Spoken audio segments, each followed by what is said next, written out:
বিধানসভায় বিধায়িকাকে হেনস্থা প্রতিবাদে বার্নপুরে জেলাশাসকের গাড়ি আটকে বিক্ষোভ বিজেপির।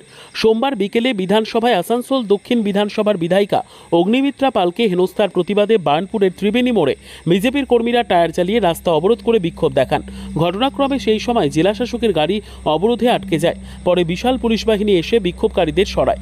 পুলিশ ও বিক্ষোভকারীদের মধ্যে ধস্তাধস্তি হয় এবং পুলিশ কয়েকজন বিক্ষোভকারীদের আটক করে নিয়ে যায়।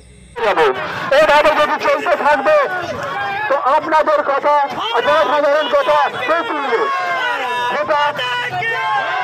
এটা হবে না। ভারতীয় জনতা পার্টি এটা করে দিবে, করতে দেবে না।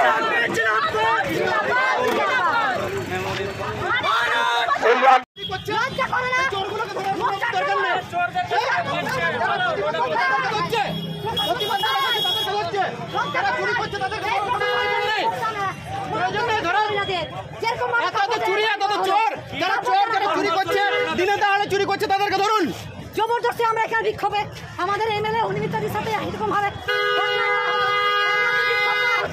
তার জন্য প্রত্যেকে আজকে আমাদেরকে প্রত্যেকটা মহিলাদেরকে এরকম ভাবে হেনস্থা করা।